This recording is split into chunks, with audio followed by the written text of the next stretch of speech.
السلام علیکم۔ جس کتاب کا ہم نے آپ کے سامنے پچھلی ویڈیو میں ذکر کیا تھا وہ قبلہ سید محمد احسن زیدی صاحب کی کتاب حجت خدا امام العصر والزمان صلوات اللہ علیہ کی ہر لمحہ ضرورت ہے۔ تو آئیے چلتے ہیں کتاب کی طرف۔ بسم اللہ الرحمن الرحیم۔ حجت خدا امام العصر والزمان علیہ الصلوۃ والسلام کی ہر لمحہ ضرورت۔ شیعہ لیبل کے نظام اجتہاد نے امام دو ازدہم یعنی کہ 12ویں امام کو پبلک کی نظر میں اس طرح غائب کر کے پیش کیا ہے کہ اب امام زمانہ کا ہونا اور نہ ہونا برابر ہے، یعنی وہ حضرت موجود ہوں تب بھی انسانوں کو ان سے کوئی فائدہ نہیں، اور موجود نہ ہوں تب بھی اس کا کوئی خاص حرج و نقصان نہیں، نہ ان سے رابطہ قائم کرنے کی کوئی ضرورت ہے، نہ ملاقات و پرسش و سوالات و حالات ممکن ہیں۔ اس گروہ کی دوسری شاخ نے تو ایک 13ویں امام کی ضرورت ثابت کرنے کے لیے ہزاروں صفات کالے کر ڈالے اور خود امام زمانہ بن بیٹھے، اور امام زمانہ بن بیٹھنے کی راہیں نکال کر ایک الگ طاغوتی نظام بیٹھ کر، یعنی کہ انہوں نے ایک الگ طاغوتی نظام امام زمانہ کے مقابلے میں بنا لیا۔ پھر زمانہ حکومتیں بھی ان حضرات کے قبضہ میں ہیں جو اسلامی قوانین کے اجرا کے لیے ضروری تھی۔ اب اسلامی حکومت ہے، اسلامی قوانین ہیں، ان کا اجرا اپنے کنٹرول میں ہے، اس سے زیادہ اللہ اور رسول صلی اللہ علیہ وآلہ وسلم کی کیا ضرورت چاہیے؟ وقت کے حسین بھی پیدا ہو رہے ہیں، وقت کے امام زمانہ بھی موجود ہیں، پھر 12ویں امام امام العصر والزمان کی کیا ضرورت ہے؟ ہمہ قسمتی ضروریات دینی اور دنیاوی پوری ہو رہی ہیں، اجتہادی مسائل کی فیکٹریاں چل رہی ہیں، ہر مسئلہ کا حل حاضر ہے۔ ایک صاحب کتاب فرماتے ہیں غیبت صغرا سے لے کر اس وقت تک 1000 سال سے زیادہ گزر گئے، اور ممکن ہے 1,00,000 سال اور گزر جائیں، اور مصلحت الہی کا تقاضا نہ ہو کہ حضرت کا ظہور ہو تو اس کی پوری مدت میں اسلامی احکام معطل ہیں اور رہیں گے، اور ان کا اجرا ہوگا یا نہیں ہوگا، جس کا جو جی چاہے کرے۔ کیا یہ ہرج و مرج نہیں ہے؟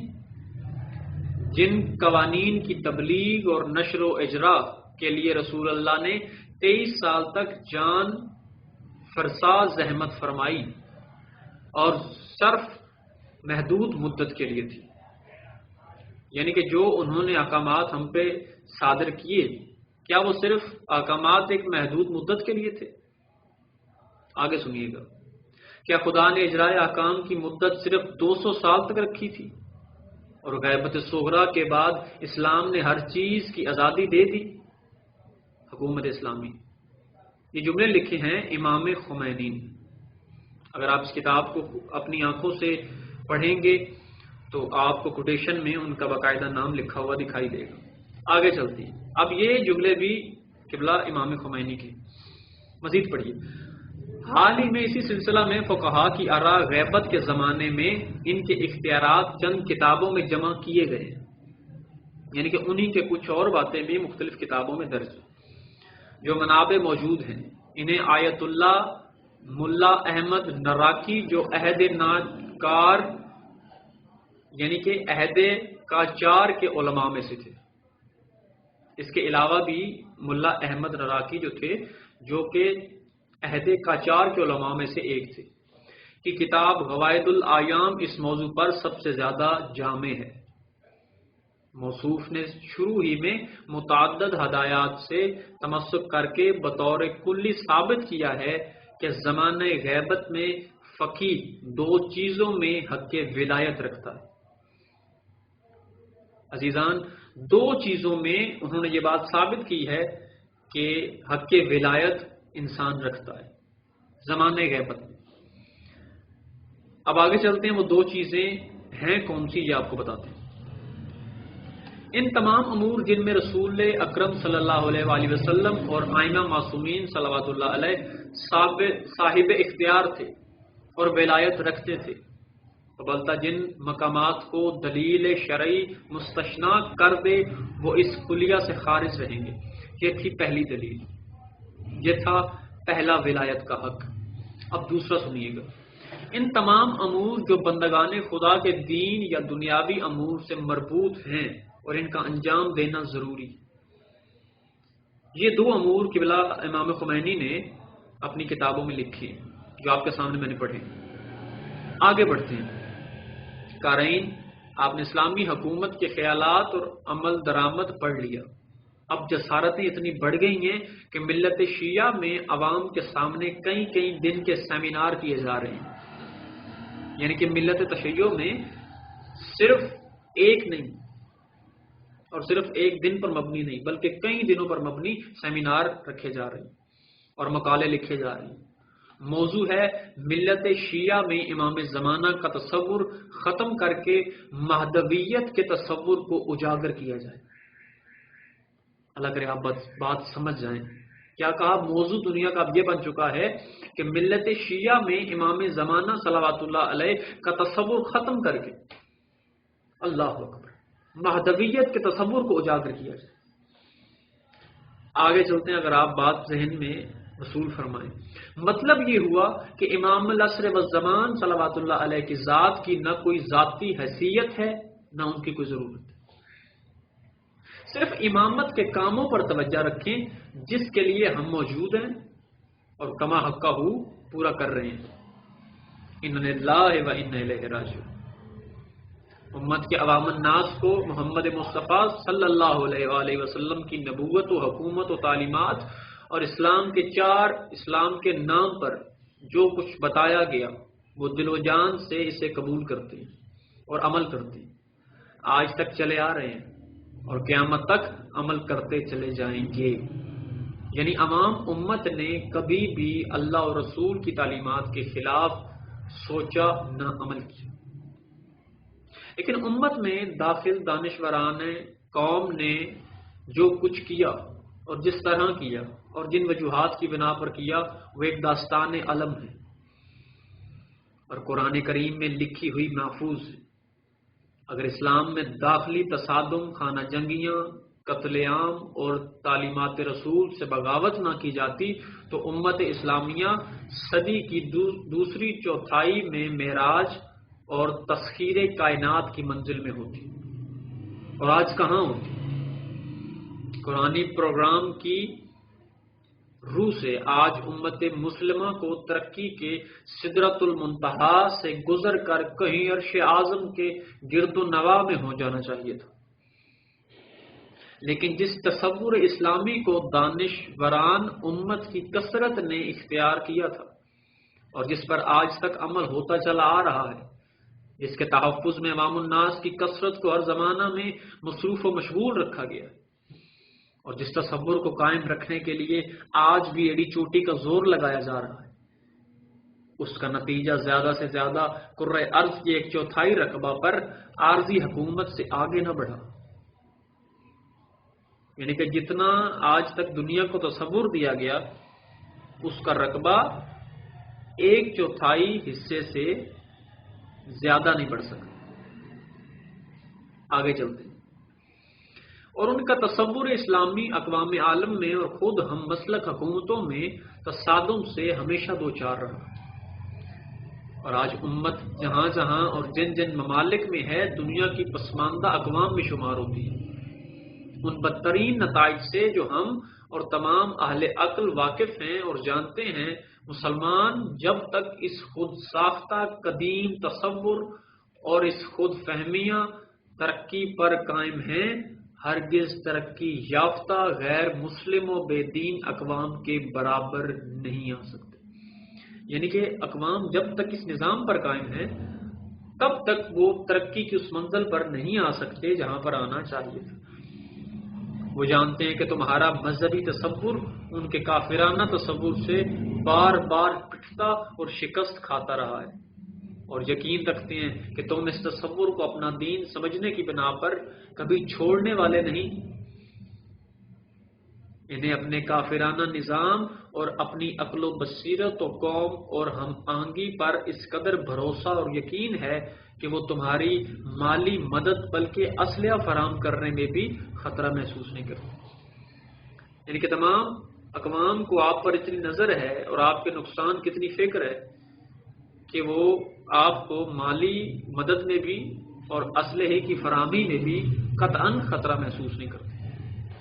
آگے پڑھیے گا، دلچسپ سی باتیں جو آپ کے سامنے بیان کریں۔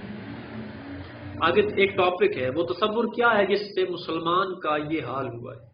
یہ ٹاپک ہے، اس کی تشریح میں آگے چلتے ہیں۔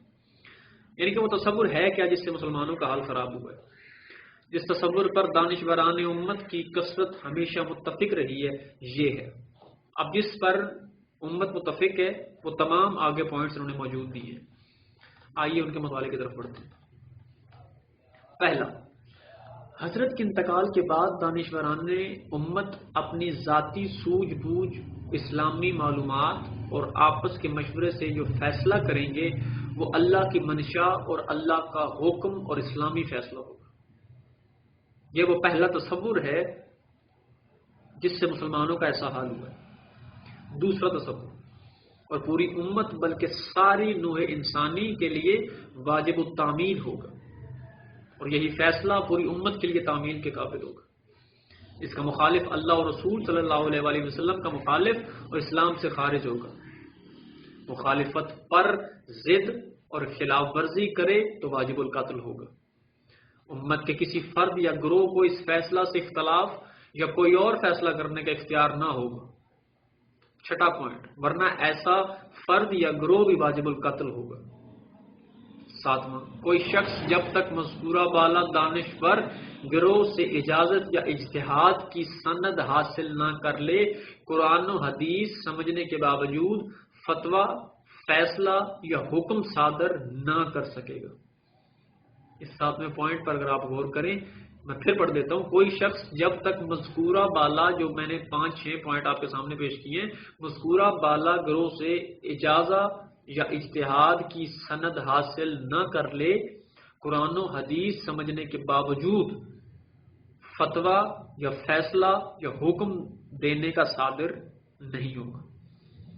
یہ کہ مذکورہ بالا دانشور گروہ میں یا پوری بنی نو انسان میں کوئی بھی ایسا شخص نہیں ہو سکتا جس سے غلطی سرزد نہ ہو، حتیٰ کہ خود حضرت صلی اللہ علیہ وآلہ وسلم سے بھی معاذ اللہ غلطیاں ہوتی رہی۔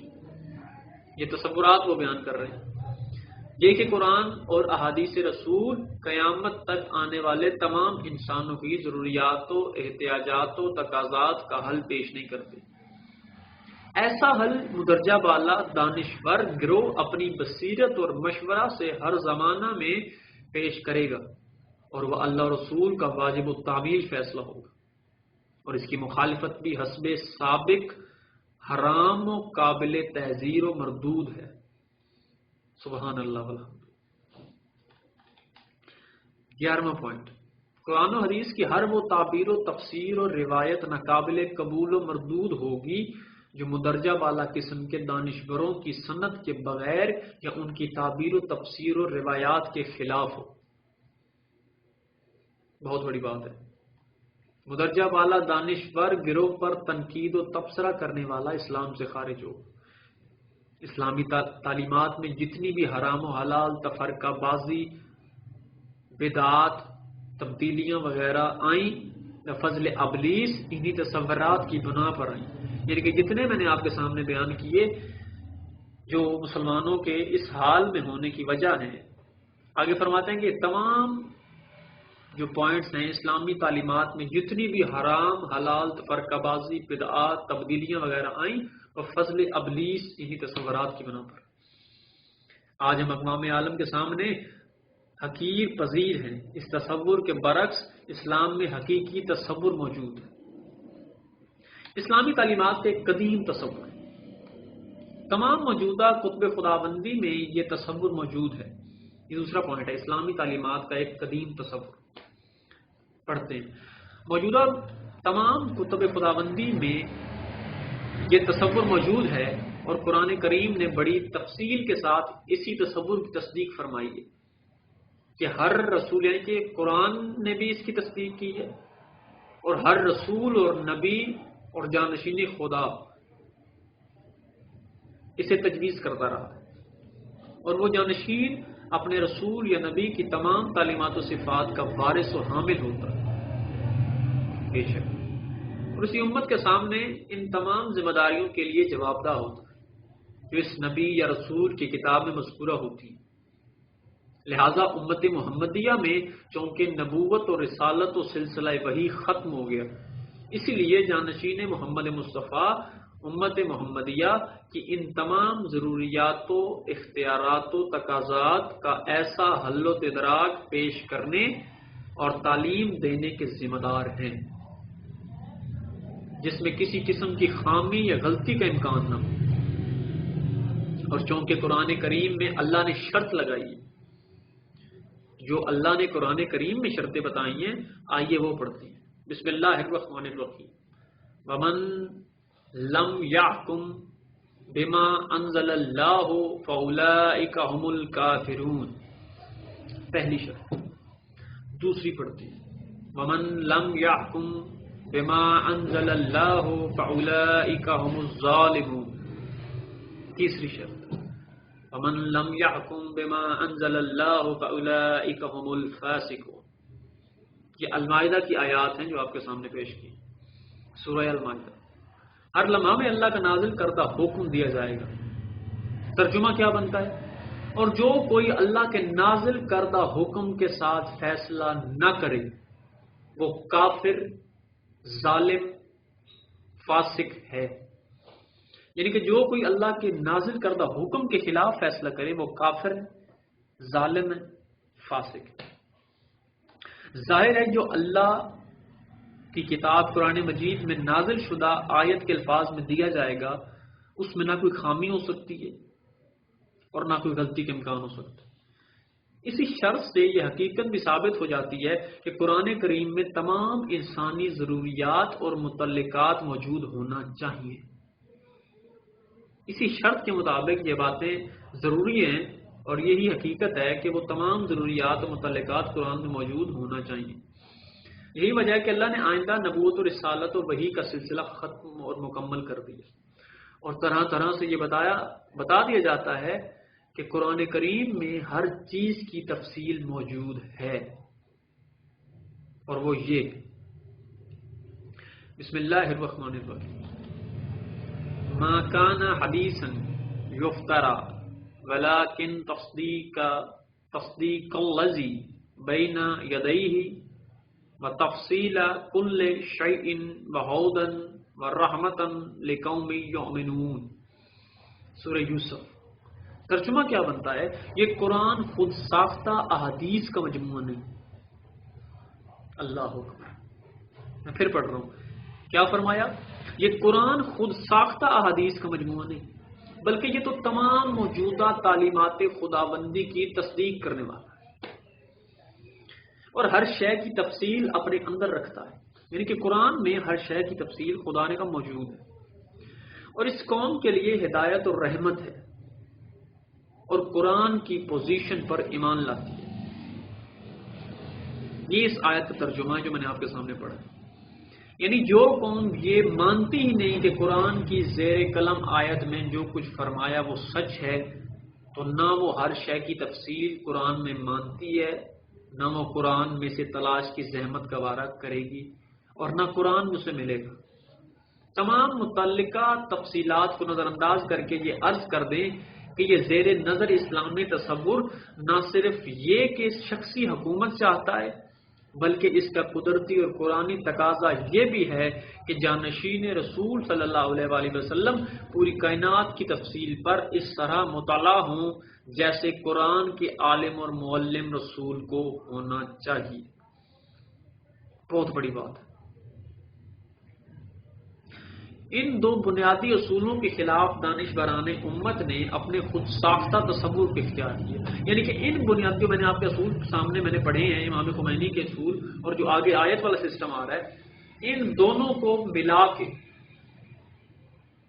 امت نے اس کے مقابلے میں جو تصور اختیار کیا ہے، اس تصور کی بات کر رہے ہیں جس پر وہ ایک قومی حکومت قائم کر کے آپس کے مشورے اور دانشوروں کی کثرت کے فیصلوں سے قرآن کا اسلامی نظام نہیں بلکہ قومی حکومت کا نظام چلا سکے. یعنی کہ انہوں نے جو فیصلے اس کے مقابلے میں کیے ہیں اس سے وہ قرآنی سلسلہ اور نظام نہیں چلا سکتے بلکہ اپنا حکومتی نظام چلا سکتے. آگے بڑھتے ہیں. رسول پاک کے بعد آپ کے معصوم جانشینوں کے ذریعے تعلیمات اسلام جاری رہی. ائمہ طاہرین صلوات اللہ علیہ کی موجودگی میں اور آخر الزمان صلوات اللہ علیہ کی غیبت میں بھی سلسلہ تعلیمات خداوندی منقطع نہیں ہوا. یہ حقیقت ہے. تیسرا پوائنٹ آگے انہوں نے دیا ہے، تعلیمات خداوندی منقطع نہیں ہوئی. امام زمانہ علیہ الصلوۃ والسلام ہر لمحہ موجود اور برسر پیکار ہیں. یہ تیسرا پوائنٹ ہے جس کی ہیڈنگ انہوں نے دی ہے. آئیے تھوڑا سا اور مطالعے کی طرف بڑھتے ہیں اور آپ سے دعا وصول کرتے ہیں. تیسری صدی ہجری کے آخر میں دانشوران امت کا خود ساختہ تصور تمام تر جزیات کے ساتھ مذہب شیعہ میں در آیا. یعنی کہ تیسری صدی ہجری کے آخر میں دانشوران امت کا خود ساختہ جو تصور کی انہوں نے پہلے بات کی تھی وہ تصور وہ فرماتے ہیں تیسری صدی کے آخر میں آیا، جزیات کے ساتھ، تمام تر اپنے جزوں کے ساتھ آیا. اہل حدیث نے 4 ائمہ کے بعد اجتہاد کا دروازہ بند کر دیا. جو اہل خلاف نے معذرت کے ساتھ اہل خلاف نے 4 ائمہ کے بعد اجتہاد کا دروازہ بند کر دیا. لیکن مذہب شیعہ میں 1000 سالہ سازش اب بھی جوان ہے. اس بارے میں جب نظام اجتہاد اور مجتہدین سے استفسار اور گرفت کی جاتی ہے تو وہ کہہ دیتے ہیں کہ غیبت امام کی وجہ سے علم خداوندی کا دروازہ بند ہو گیا. اور یہی حقیقت ہے. اگر آپ کسی عالم دین سے کوئی سوال پوچھیں گے تو کہیں گے کہ غیبت امام کی وجہ سے اب ہم امام سے کیسے پوچھیں، علم خداوندی کا راستہ بند ہو گیا. کیوں؟ کیونکہ امام غائب ہے. آگے بڑھتے ہیں. محمد وال محمد سے رابطہ منقطع ہو گیا. اب معصوم رہنمائی انسانی دسترس سے باہر ہے.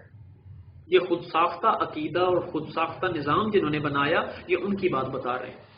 اس لیے ہم قرآن و حدیث کو سامنے رکھ کر غور و فکر کرتے ہیں، نہایت نیک نیتی اور دینی خلوص کے ساتھ ان مسائل اور ضروریات انسانی پر غور کرتے ہیں، اور جو ہر زمانہ میں مسلمان، شیعوں، سنیوں اور دیگر انسانوں کو پیش آنے والی ہیں، ان تمام باتوں کا یہ ذکر کرتے ہیں.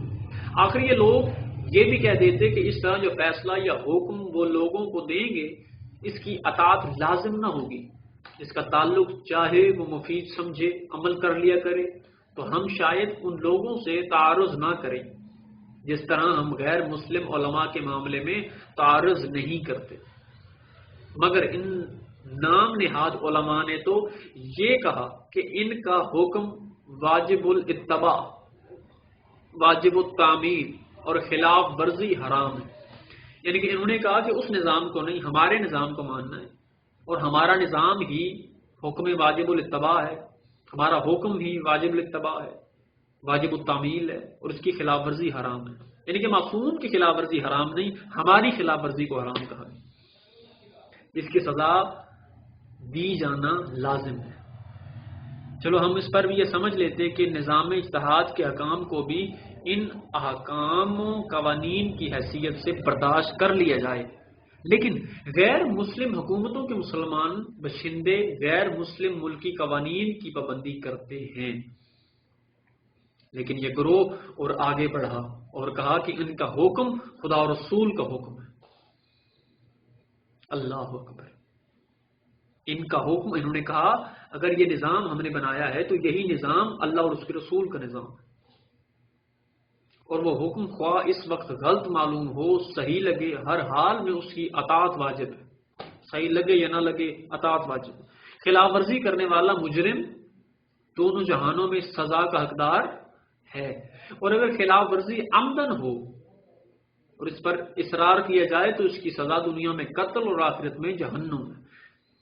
اور جو مجتہد کی تقلید کے بغیر نیک عمل بھی کرے، اللہ کے ہاں وہ روزہ، نماز، حج، زکوٰۃ وغیرہ حرام اور مردود ہے۔ اللہ اکبر۔ انہوں نے کہا یہ جو ہمارا نظام ہے، یہی نظام اللہ اور اس کے رسول نے دیا ہے، اور جو اس نظام سے ہٹے گا، یعنی کہ جو مجتہد کی تقلید کے بغیر کوئی بھی نیک عمل کرے گا، تو وہ نیک عمل خواہ روزہ ہو، نماز ہو، حج ہو، زکوٰۃ ہو، حرام ہے، مردود ہے، معاذ اللہ۔ آگے بڑھتے ہیں۔ حدیث میں وارد ہے کہ سوائے امام زمانہ صلوات اللہ علیہ اور امام معصوم کے پوری زمین اور اہل زمین میں اصلاح کوئی اور کر ہی نہیں سکتا۔ یہ بات سچ ہے، حدیث میں بالکل یہ باتیں موجود ہیں کہ امام زمانہ اور امام علیہ السلام کے علاوہ دنیا میں کوئی اصلاح زمین پہ کر ہی نہیں سکتا۔ اور اس زمین اور اہل زمین کی موجودگی خود امام زمانہ کی موجودگی کی دلیل ہے، یعنی کہ زمین اور اہل زمین کی موجودگی ہی اس کی موجودگی کی صاف دلیل ہے، ورنہ ان میں سے کوئی باقی نہیں رہ سکتا، جیسا کہ امام محمد باقر صلوات اللہ علیہ نے فرمایا ہے۔ کیا فرمایا ہے؟ آئیے پڑھتے ہیں۔ زمین باقی نہیں رہ سکتی سوائے اس کے کہ ایک ظاہر یا باطن امام موجود ہو۔ اللہ اکبر۔ امام فرماتے ہیں، پانچویں مولا فرماتے ہیں، زمین باقی رہ ہی نہیں سکتی اس کے سوا کہ اس پر ایک ظاہر اور ایک باطن امام موجود ہو، یعنی کہ امام کا ایک ظاہر موجود ہو اور ایک باطن موجود ہو۔ اور یہ نہ سمجھے کہ حضرت آدم سے پہلے حجت اللہ یا امام عادل موجود نہ تھا، یعنی کہ قطعاً نہ سمجھیے گا کہ آدم سے پہلے کوئی حجت اور امام موجود نہ تھی۔ ارشاد ہے کہ جب سے زمینوں آسمانوں کو اللہ نے پیدا کیا ہے، یہ دنیا ایک عادل امام سے خالی نہیں رہی۔ اپنی بات ذاتی رائے تو میں دے ہی نہیں رہا، علل الشرائع کا باب پڑھ رہا ہوں آپ کے سامنے، یہ کتابی حوالہ، علل الشرائع باب نمبر 153۔ کیا کہا؟ جب سے، ارشاد ہوتا ہے، جب سے زمین و آسمان کو اللہ نے پیدا کیا ہے، یہ دنیا ایک عادل امام سے خالی نہیں رہی، یہاں تک کہ قیامت تک اللہ کی طرف سے اس کی تمام مخلوقات کے لیے حجت کا وجود لازم ہے۔ میں کسی انسان کی نہیں بلکہ امام کی بات جناب تک پہنچا رہا ہوں، یعنی کہ جب سے یہ زمین و آسمان پیدا ہیں، اس میں ایک عادل امام موجود ہے، اور جب تک قیامت تک اللہ کی طرف سے مخلوقات کے لیے حجت کا وجود لازم ہے۔ علل الشرائع کی بات، آگے بڑھتے ہیں۔ یہ بحث ایک فریب ہے کہ امام زمانہ موجود نہیں، قطعاً کوئی شک نہیں، اور چونکہ موجود نہیں اس لیے تمام مسائل کو الٹ پلٹ کر جائز ہے اور موجود نہیں ہے، لہذا یہ جاہل اور نام نہاد عالم اور مجتہد جو چاہے کرے اور نائب امام بن بیٹھے یا خود امام کہلانا شروع کر دے، جبکہ امام زمانہ ہر لمحہ موجود۔ لیکن مجتہدین نے لفظ غائب سے یہ فائدہ اٹھایا کہ امام زمانہ غائب ہیں، لہذا ہم جو چاہیں فتویٰ دیں، باطل ہے۔ وہ اس طرح غائب نہیں کیے جا سکتے، وہ کہیں بھی ہوں، پوری کائنات کو زیر نظر رہنے کا خدا نے انتظام کر رکھا،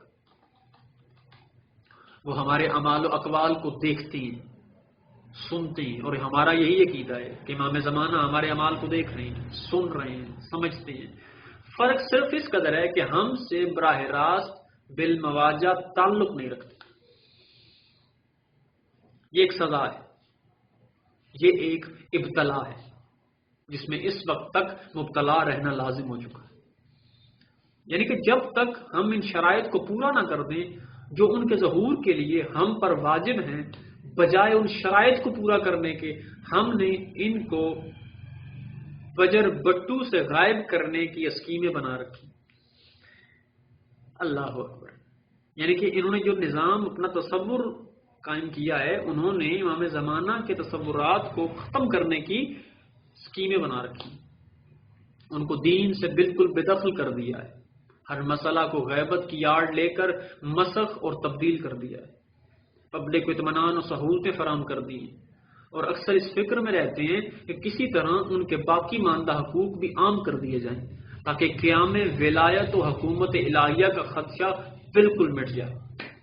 یعنی کہ اب ان کی کوشش ہے کہ کسی طرح اس مکمل طاغوتی نظام کو اس طرح سے رائج کر دیا جائے کہ قیام میں ولایت و حکومت الہیہ کا خدشہ بالکل مٹ جائے، یعنی کہ ولایت کا تصور ہی ختم ہو جائے اور ہم سب جمہورے یا جمہوری بن کر خود قائم کردہ حکومت کے حاکم رہیں اور ہم اس حکومت کے حاکم رہیں، وہ نظام ہی ختم ہو جائے اور خدا اور رسول کی جگہ بیٹھ کر احکام نافذ کریں۔ معاذ اللہ، اللہ اکبر، ہم اس نظام کو قائم کر کے معاذ اللہ خدا اور رسول کی جگہ پر بیٹھ کر احکامات کو نافذ کریں۔ یہ بہت بڑی لیکن پرانی تمنا ہے، یہ ابلیس کی تمنا ہے کہ اب یہ میں نہیں کہہ رہا، یہ کتاب والا کہہ رہا ہے، یہ ابلیس کی تمنا ہے جس کو اس نے اپنے اولیاء کے دلوں میں راسخ کر دیا ہے۔ یہی تمنا ہے جو طرح طرح سے رنگ بدل بدل کر سبیل اللہ میں، یعنی کہ سبیل اللہ میں رکاوٹ بنتی رہی ہے۔ کبھی اسلامی حکومت الی منہاج النبوت کا تانا بانا تیار کیا جاتا ہے، یعنی کہ کبھی اسلامی حکومت میں منہاج النبوت کا تانا بانا تیار کیا جاتا ہے، کبھی خلافت الہیہ کا ڈھونگ رچایا جاتا ہے، اور کبھی یہ کہہ دیا جاتا ہے کہ جب تک ظہور حضرت حجت صلوات اللہ علیہ نہ ہو جائے گا ان زمانہ کے سوالات درست ہو ہی نہیں سکتے۔ یعنی وہ جس چیز کی وہ آڑ لیتے ہیں وہ کہتے ہیں کہ جب تک امام زمانہ کا ظہور نہیں ہوگا ہمیں حقائق نہیں سمجھ میں آئیں گے، پڑھے نہیں جا سکیں گے، ہم جانچیں گے نہیں، جو کہ بالکل غلط تصور ہے۔ اور ہم بھی وہ لوگ ہیں جو کار امامت بجا لا کر حالات درست کریں گے، یہی لوگ ہیں جن کی وجہ سے عقیدہ امام زمانہ صلوات اللہ علیہ کا مذاق اڑایا جا رہا ہے، اور یہی وہ لوگ ہیں جن کی وجہ سے پورا نظام خراب ہوا ہے اور عقیدہ امام زمانہ کا مذاق اڑایا جا رہا ہے۔ تھوڑا سا اور پڑھیں گے اور آپ سے دعا وصول کروں گا۔ اللہ اور رسول اور امام زمانہ سے رابطہ و استفادہ کی راہیں کھلی ہیں۔ آگے چوتھا ٹاپک ہے اللہ اور رسول صلی اللہ علیہ وسلم اور امام زمانہ سے رابطہ و استفادہ کی راہیں کھلی ہیں۔ اس موضوع پر آگے انہوں نے تھوڑی سی بحث کی ہے۔ امام جعفر الصادق صلوات اللہ علیہ کی معصوم حدیث میں امام زمانہ اور غیبت کبریٰ کی پوزیشن ملاحظہ کیجیے۔ ارشاد ہے، یہ ارشاد آپ کو سناؤں گا اور اسی پہ اختتام ہو جائے گا۔ قائم آل محمد صلوات اللہ علیہ کے لیے دو غیبتیں ہیں، یعنی کہ امام کے لیے دو غیبتیں، ان میں سے ایک چھوٹی ہے اور دوسری بڑی ہے۔ پہلی غیبت کے دوران ان کے رہنے کے مکان سے سوائے ان کے خاص شیعوں کے کوئی اور واقف نہیں ہوگا، اور دوسری غیبت کے دوران بھی کوئی شخص ان کے ٹھکانے کو نہ جان سکے گا سوائے اس کے مخصوص موالیوں کے، یعنی کہ سوائے مخصوص موالیوں کے اس میں کوئی بھی رہ نہیں سکے گا۔ کتاب الکافی، اس میں یہ روایت موجود ہے۔